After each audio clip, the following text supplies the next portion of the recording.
Coyotes are one of North America's most adaptable predators, and they are thriving in a world that's changing fast.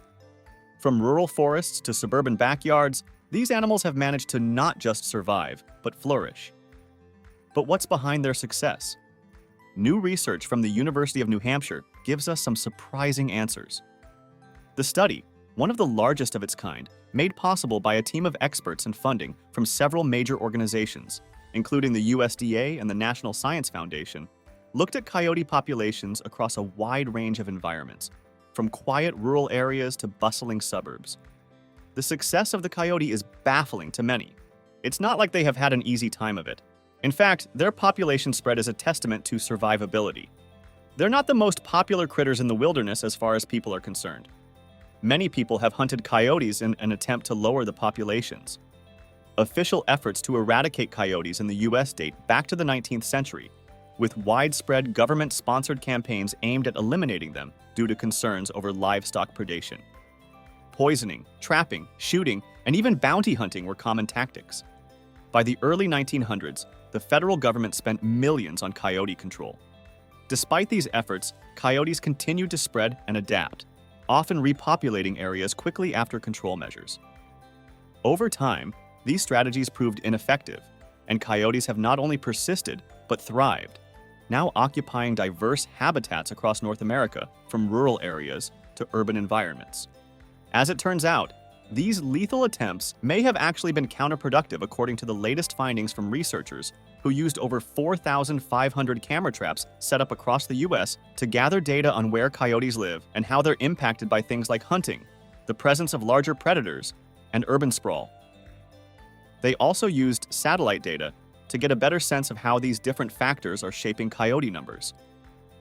Intensive coyote removal can obviously reduce populations in the short term, but removal can also result in younger coyote populations with higher reproduction and immigration rates, said Remington Mull, assistant professor of natural resources and the environment and lead author.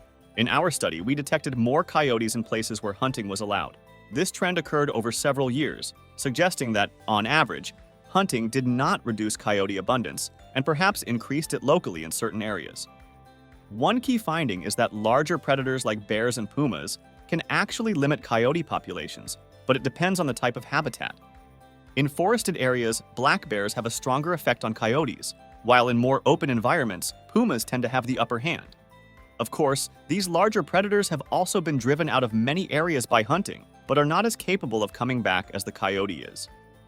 Coyotes are also most abundant in grasslands and agricultural areas, where they can find plenty of food and cover. Interestingly, while urbanization can reduce coyote numbers in some places, in others, like suburban areas, coyotes seem to thrive. The fragmented habitats in these regions give them access to both wild and human-made resources. Another important discovery is the way coyote populations vary across different regions of the U.S. The Southwest, for example, has some of the highest coyote numbers, while populations are lower in the Northeast. These differences show just how much the local environment plays a role in determining where coyotes live and how many there are. Overall, this research helps us understand how coyotes are responding to a variety of environmental pressures.